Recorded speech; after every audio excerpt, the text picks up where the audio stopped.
been helping out sellers, and from my community, people have started business and they are doing pretty good numbers. There are few exceptional cases where they do 30 lakhs plus in a year also. And because they start everything from scratch without leaving their existing job or business. One point there we had was like these people are still continuing their job, but also selling on Amazon. And that's where I believe all these automation tools are coming into place. It's very important that, we say passive income, I don't believe 100%, but to have a passive income 90%, now we are dependent much on tools to automate majority of the tasks and sit relaxed and feel happy, yeah, we are still making money. So tools also play a very major role in all these things. Hey, I'm Akash Singh, co-founder and CEO at SellerMate.AI. Welcome to SellerMate's podcast. This is part of a new series designed to help brands and agencies scale on Amazon through ads, tools, and real-world strategies. In this episode, we are diving into Amazon advertising strategies for D2C brands. We have Nivetha Muralidharan joining us today. She's an Amazon ads expert, an influencer, and the author of the book Amazon PPC Sales Machine. She works with brands at every stage and really knows what it takes to turn Amazon ads into a scalable growth machine. So let's get started. Right. So Nivetha, you've worked with so many brands on Amazon, right? So take us back, right? What were your first steps? What got you introduced into the world of Amazon? First of all, thanks a lot, Akash, for inviting for this interview.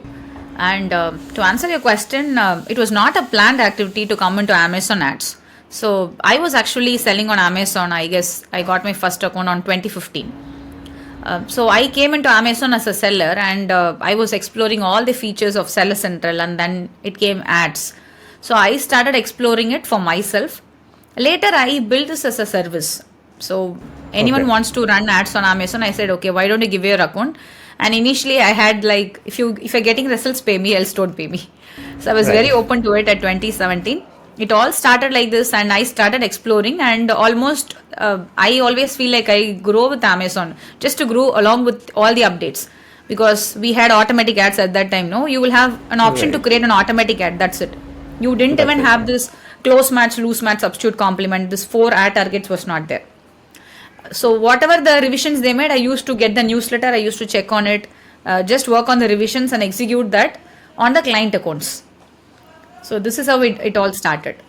Right. So basically, you started as a seller, right? Yeah. And then slowly, once you start realizing the value in the ecosystem, you started helping other brands, and then slowly grew from there, right? So you now have, I think, close to 100K followers on Instagram, right? So I do closely follow you on Instagram. I do like your posts, right? And then you also wrote a book about Amazon PPC, right? So tell me this, right? So say I'm a brand, right, and I'm already selling on say Google and Meta, right? So now if I want to start selling on Amazon, what's the one mindset shift you would ask these people to make?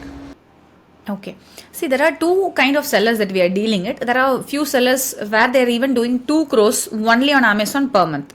They won't even have a Shopify store. Right. Okay, their mindset is different. There are sellers, maybe majority of the D2C brands will have a Shopify store, and they'll be doing on average 1 crore to 2 crore per month. And when they come to Amazon, they expect the same scale here also, 1 crore. Now there is a huge difference between Amazon and Facebook or Google. We call it impulse buying. So consider I am having a particular date syrup. Now I will not be interested to buy a date syrup, but consider I am seeing a video on Facebook where it is mentioned like date syrup is having huge benefit from sugar. You can replace sugar with the date syrup. Some video like this where a founder is doing or any UGC videos is working on. I will not be intended to buy the product, but on seeing this video, I'll be like, why don't I replace sugar? Let me buy the product. This impulse buying happens in Meta. So your ROAS in Meta and the sales that is happening in Meta is way more higher. When it comes to Amazon, why people are coming? 2 reasons, either to buy a product or to compare the offline and online pricing of a particular product. These are the majority 2 people. So when they come and search as date syrup, they clearly know that they are having a problem. They are trying to replace it, and they are coming into it, and the audience is very small. when it comes to Meta. Meta is an impulse buying where you target all 40 plus people who are health conscious or who watch all these doctors videos. You can easily target, you will capture the market. In Amazon, people are too specific. So what one mindset that I need is like, if you're already doing 1 crore business in Meta and you're new to Amazon, don't expect the same 1 crore here. Because in the client meetings, generally I get this word. Hey, we are selling on Meta, we are doing 1 crore, we are expecting the same in the next 2 months on Amazon. It's not going to happen. It's going to take a lot of time. But once you scale here, you will be really happy in Amazon. The growth here, I personally feel, is slow. In Meta, it's too fast. Right. Makes sense, right? So people on Meta, it's more of an impulse buying, right? You are, say, like in a cab ride, or you are maybe on an airport looking at your phone, right? And then basically something pops up, right? So you were not looking to buy something, you were just like looking at social media, and then a product pops up, and then you think, okay, let me buy this, right? Versus like it's much more intentful on Amazon, because you have to go, it's search driven, you'll have to search for that product, then you will compare a couple of products and then go ahead and buy it. So definitely there's a difference in terms of buying behavior. So we talked about very, very large brands, right? But do you also work with, say, smaller brands or brands who are starting up and help them Yeah, we work there? At least the minimum criteria is 3 to 5 lakhs per month. Or I am also working on very new brands, provided they have the proper mindset. Consider they will be a new brand, but the founders will be well matured enough. They know that they are going to bleed money in the initial few days, and what is their agenda in the next 1 year, and the USP of the products is what I really love. If the product is just to wow and they are having some very good mission, I don't have problem in joining them even when their sales is less than 3 lakhs. But the minimum criteria for the generalized products, general things we have is minimum at least do 3 lakhs. Then please come to us. Then we will have some data to do the research. Then maybe it is easy for us to 3x or 4x in the next 3 to 4 months. Right, perfect. And you also wrote a book called The Amazon PPC Sales Machine, right? And I went through it. I really liked it. It really breaks down everything so well, right? So now, say, as a seller, I had to take only one idea from the book. What would be that one idea? Okay, it's very hard to actually answer. Maybe I mentioned the optimization strategies. See, I generally outreach some of the Shark Tank brands, okay, for taking their PPC accounts, and what I actually see is like majority of the in-house people or other agency focus on creating multiple campaigns. No problem in that. They create lot of campaigns, but when I go and do the optimization check, their score comes down. I still remember there was one Shark Tank brand. I did an optimization. I did an audit where the team has missed an optimization. They changed the bid value. Instead of 30, they had as 300, and it was running for the past 45 days just at the bid value of 300 instead of 30. Now what I did was, like, in the proposal, I just took that particular keyword and the bid amount that they spent, and I said, you have just bleeded this much amount in this particular keyword. Maybe if you hire us, we will first help you to eliminate this rupees. This, if consider 25, I don't remember the amount. So 25,000 rupees you can save just by hiring us. The main problem that I could see in multiple agencies is like they don't focus on the optimizations way more properly. That is where the people are struggling. So optimization is very, very, very important. It's not creation of campaigns. It's like how do you optimize it and make it to deliver more and also bring better ACOS. Right. And since we are talking about optimization, right, and SellerMate.AI is basically like an optimization and automation platform, right? So how do you recommend brands use automation and maybe like advanced reportings or some sort to basically help them be control of their account, basically avoid the kind of mistakes you just talked about? Okay, maybe I've been using SellerMate, I guess it's 6+ months or 7 months. I don't remember the time. Maybe I'll share you one very, very important thing that people are not working on agency. So it's all about this Dayparting concepts. Right. Now in SellerMate, one good thing that I have is like when I just log into the dashboard, it clearly shows the heat map of sales, which is the peakers. Consider we had one of our client whose product sales will be peak only in the mornings. On a contrary, majority of the sales of Amazon happens in the evenings, but for this client, only in the mornings the sales were happening. So we were struggling to optimize a bid according to it, but at the time we were not using SellerMate. But in SellerMate, we have that opportunity. Like when people are buying, we can focus on proper bidding strategy during that peak hours, and rest of the hours. Maybe a very, very normal thing like night 2 p.m., 3 p.m. No, I'm just lying on the bed just to scroll something. Maybe I'm not interested. I'm just seeing it may not be a good conversion percentage. At the time, why should I waste money on bidding on all those keywords? I can pass it or I can minimize it. This is one of the wonderful opportunity that we have right now. So imagine that if you shared me this 5 years before, I would have been like, hey, come on, wow, how is that even possible? But now all these heat map, dayparting concept, there are many advantages in AI optimization. But this is one portion that I have always wondered, because I am a person who grew from the basics of advertisement panel, clicking here and there, creating Right. to now coming into single click automation, where it's even I feel I am not good at AI automation. I say my team like I have to learn a lot. It's way more than we think. It's out of our scope. It's growing like anything, and as an agency or as a brand owner, definitely we have to explore it. Right. Thank you for such kind words. Right. And What you else? wanted to Like share anything- with our audience.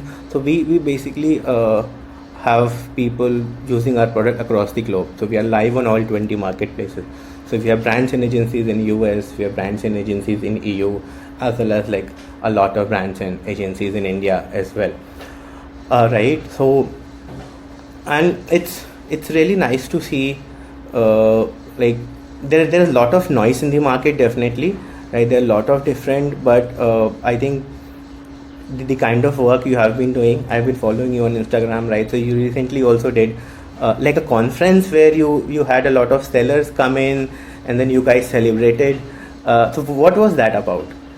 Okay, so we had around 700 plus people in that particular event, and our idea was two things: was to educate people on how to sell on Amazon, and there we did this particular book launch by Dr. Velumani, founder of Thyrocare.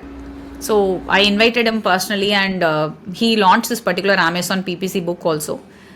And what we did there was something different. Like there are a number of Amazon sellers. I know, like Amazon itself is actually doing awards function, etc. But I have been helping out sellers, and from my community, people have started business and they are doing pretty good numbers. There are few exceptional cases where they do 30 lakhs plus in a year also, and because they start everything from scratch without leaving their existing job or business. I thought, why don't we invite them and give an award in the inside our community? So there were people who came to learn, and also inside our community, we did an award function and appreciated all their hard work. And one point there we had was like, these people are still continuing their job, but also selling on Amazon, and that's where I believe all these automation tools are coming into place. It's very important that we say passive income. I don't believe 100%, but to have a passive income 90%, now we are dependent much on tools to automate majority of the tasks and sit relaxed and feel happy. Yeah, we are still making money. So tools also play a very major role in all these things, and that's how we celebrated in the event also. Perfect. I think that's a very important point you touched upon, right? I think like we sell all across the globe, right? So we see like a lot more like affinity for buying tools in the West as compared to we do in Asia in general. There is a lot less affinity to buy tools and like use automation and to save time, right? So definitely, I think the ecosystem is changing. We are seeing more adoption, right? But it's still a little lag. But I'm like happy to see that like even you like believe like it's really important to use tools, right? Like I don't know, probably use 25 different tools for everything, like from social posting to like creating content to like webinars and whatnot. And I have one more question, which was basically like what one advanced tactic that helped brands go from say decent performance to real growth, especially say those spending around 5-6 lakhs monthly, right? Something most sellers aren't doing enough of. Okay. So just now I even finished my internal audit and came back to this call. One thing that we could see in major brands, okay, who's spending little more, it's not just the ads that is going to work on, it is also the PDP page, the brand story, the brand store, everything matters a lot. Now, there is one concept that always hit us hard. When something is working, we generally don't go and touch it. But luckily, Amazon has introduced a lot of A/B experiments also. So when you have a particular product which is already doing around 20 lakhs, consider that it's doing 20 lakhs per month. Now the main problem that we have is like, should we go and change the keywords? Yes or no? Should we go and touch all the A+? Yes or no? Changing of all these images will actually hamper the sales. But it is really important for a brand to do two things. One is work on the PDP page through A/B testing, maybe then figure out the new changes worth or not. Second thing, a major stopgap that I could see in some of the brands, because majority of the brands that we work are a little matured. Majority of them don't actually try all type of ads. They are too focused. Some founders are too knowledgeable also. Sometimes they say, let's not do a retargeting campaign. Let's not do a sponsor display video campaign. They come and stop some of the strategies. I always have this thumb rule: when you want to scale, it's okay to go aggressive, but my agency is slightly different, because I don't make the brands to go aggressive. I say that let's bring a profitable ROI. It's not just sales. I want to bring profit on the table. So I am more specific on that. But we have to try multiple type of ads for that to figure out which is working, which is not working. So people generally stick on to one strategy, and when they come to us, they are like, no, this has not worked for us and we are not going to try it at all. But they would have tried it 2 years or 3 years before. So it's very important that you try all these strategies on your particular account, and there should be a data to say why this did not work out. So I always try to document it.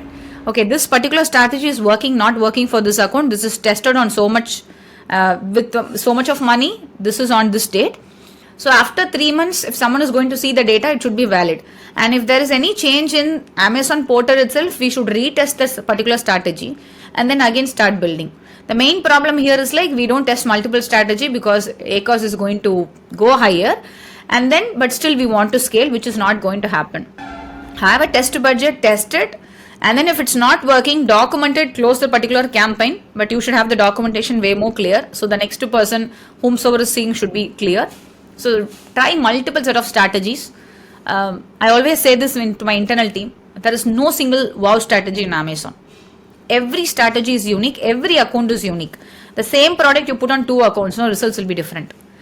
It matters a lot. So it is not that, I am leading the team, my strategy is wow strategy. You come up with a strategy, let's allot a budget, let's implement, let's test it. So every account is unique. So just don't blindly follow it. Start implementing every strategy, test it, document it, repeat. Right. I think that's a really great point you talked about, right? Firstly, like having like a test budget, right? Because I think even for us, right, we are a SaaS company, but we have been like testing a lot of different platforms. We have been testing advertising on LinkedIn, Google, Meta, organic content, now even podcast, right? And then like some of the strategies we tried maybe like 1.5 years ago, they didn't work back then because we were too new for the ecosystem, right? But now when we are trying a lot of them again, we are seeing great results, right? And the way we basically do is whatever is working, keep that running, but then have like an additional budget for testing strategies. Exactly, yeah. Right? So that's right. So I think, and in performance marketing, you basically need to continuously keep doing A/B testing, because the platform keeps evolving, your ecosystem keeps evolving. It's not just dependent on you, it's also dependent on your competitors, other players in the market, right? Tariffs, right? There are a lot of different aspects of things which impact the results. So thank you for such insightful, packed conversation, Nivetha. If you are a D2C brand trying to get more from Amazon ads, and I hope you're walking away with a few ideas you can apply today. Big thank you to Nivetha for joining us. Thank you, Akash, for inviting. Thank you. Thanks very much. If you're looking for more Amazon advertising tips, tools, or expert support, head over to SellerMate.AI, and please don't forget to subscribe to our YouTube channel for more conversations. See you next time.